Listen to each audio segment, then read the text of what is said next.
tanggal 20 Oktober 1968 dia berlari di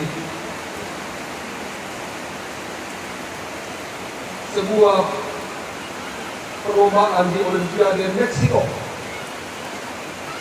Di kilo 19 kakinya kram dan dia terjatuh. Pada saat dia terjatuh, maka pelari yang menyusul dari belakang kemudian menyenggolnya, lalu kemudian kakinya menjadi luka parah. Semua orang berkata, sudah, John Stephen berhenti. Ini baru kilo 19. Maraton kali ini 80 sekian kilo. Maka berhentilah. Tapi dia tidak mau berhenti. Dia terus berlari. Orang-orang sudah sampai ke finish dan hampir semua penonton sudah bersiap untuk bubar, sudah selesai penyerahan hadiah.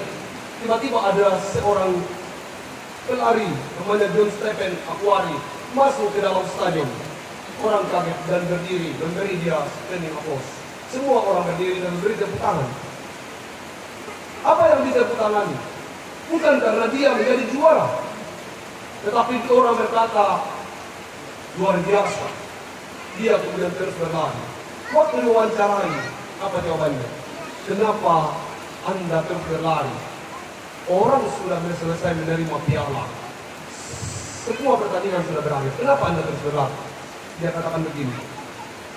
Negara saya mengutus saya ke Meksiko untuk berlari 5.000 mil. Tidak pantas rasanya saya pulang ke Meksiko kalau saya tidak berlari sejauh 5.000 mil. Sambil menghapus air mata, dia kemudian memakai bendera Tanzania di pundaknya lalu berkata, aku sudah menyelesaikan pertandingan yang negara percayakan kepadaku. Demikian cerita itu. Sungguh menggugah hati banyak orang. Kemudian mengingatkan kita sama dengan tanggung jawab kita. Ede Spendomai. Kalimat ini sebenarnya kalimat yang diucapkan dalam bahasa asli oleh Paulus. Dia mau berkata begini, waktu dalam keadaan ini dia di penjara lalu menulis surat ke Timotius, dia sebenarnya mau bilang begini,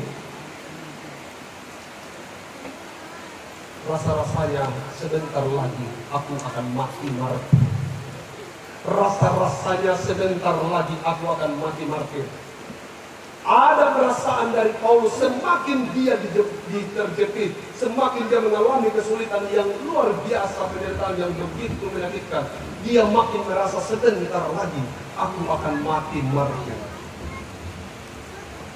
Terpenting bukan bagaimana dan seberapa lama seseorang itu hidup, tapi yang penting itu adalah bagaimana seseorang hidup, cara hidup dan apa yang dikerjakan saat hidup. Kalau Anda menonton lari maraton, orang tidak lari kencang dari awal. Orang biasanya lari pelan-pelan di awal, santai-santai saja.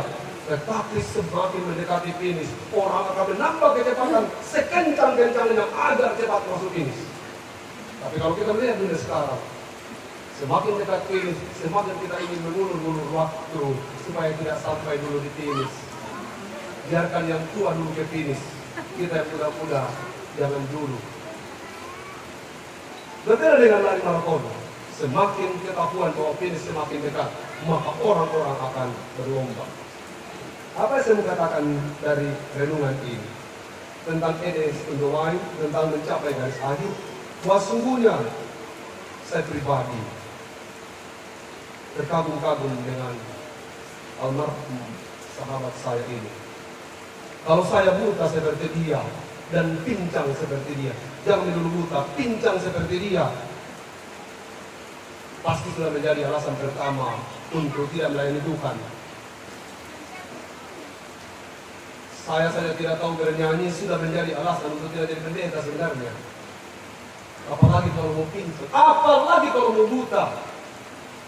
Di kondisi kebutuhannya, mesti dalam banyak keterbatasan, dia memaksa dirinya untuk tidak berkata aku berakhir dalam tugas ini, tapi dia mencoba melatih dirinya untuk mengakhiri pertandingan ini. Belum tentu kalau kita, belum tentu kalau saya, walaupun saya ini berapi-api, dan belum tentu api itu masih akan menyala ketika diperhadapkan dengan kesulitan sedemikian ini.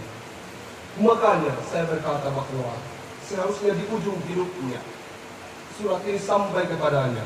Rasa-rasanya di ujung yang sulit itu dia pasti berkata, sebentar lagi aku akan mati sebagai seorang martir. Dan ini kebanggaan bagi banyak orang. Tidak banyak orang yang punya mimpi menjadi mati sebagai seorang martir. Banyak orang yang kemudian di ujung terakhir berkata, kela pensiunmu, kela tak melayani, dan seterusnya. Ini bagi majelis-majelis yang sudah tua. Kalau masih dikasih kesempatan, katakan ya, siap. Rasa-rasanya saya ingin menjadi martir. Seorang hamba sadar bahwa akan datang penderitaan, akan ada tanggung jawab besar yang akan dihadapi, akan datang masalah yang besar. Tapi kita tidak boleh berkecil hati seperti yang pendeta Simon tunjukkan kepada kita. Tidak boleh berkecil hati dengan penderitaan yang sedang dialaminya.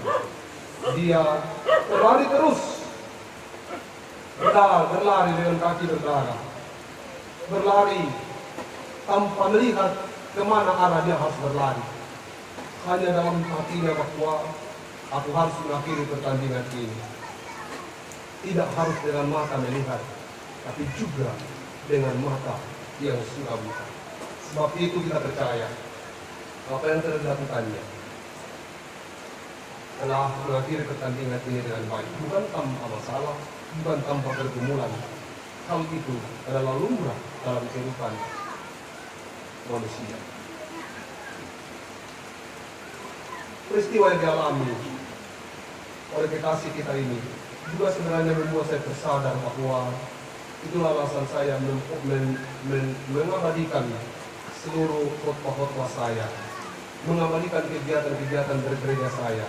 Karena pertama, saya bertanggung jawab terhadap segala apa yang saya khotbahkan. Yang kedua, kelak kalau saya mati, jauh sesudah kematian saya, maka khotbah-khotbah itu masih bisa menjadi sesuatu yang memberkati orang lain. Bukan karena sok atau bergaya, bukan itu. Mari kita luruskan itu. Bahwa kemudian semua yang kita lakukan ini adalah bagian dari mengabadikan. Dan kita percaya itu akan menjadi berkat bagi orang-orang tertentu kelak. Aku telah mengakhiri pertandingan dengan baik. Umat Johan, saya sempat berkeras dengan dia. Saya bilang sebenarnya juga ini juga menunjukkan satu kalimat untuk ibu, bahwa ibu telah mengakhiri pertandingan bersama dengan suami dengan baik. Bayangkan menjadi istri untuk Papa Johan dalam kondisi yang sedemikian sulit itu, bertahan sampai akhir, sehingga finish ini sebenarnya di sisi yang lain adalah berita yang menyedihkan, tapi di sisi yang lain adalah berita sukacita bahwa dia telah mengakhiri pertandingannya dengan baik, dan tentu istri dan anak-anaknya juga akan mulai hidup yang baru tanpa harus merasa bahwa kemudian semua yang Tuhan buat bukanlah sesuatu yang menyedihkan atau bukanlah sebuah hukuman. Hakim yang adil telah mengatur sedemikian itu. Bagaimana kita menjalaninya? Mereka sudah mempertontonkan kepada kita semua. Bagaimana mereka menjalani masa sulit? Bukan perkara yang mudah. Percayalah bahwa sekarang telah tersedia bagiku, mungkin demikian dan pasti demikianlah apa yang diucapkan oleh hambanya. Telah tersedia bagiku mahkota kebenaran yang akan dikaruniakan oleh Tuhan sebagai hakim yang adil.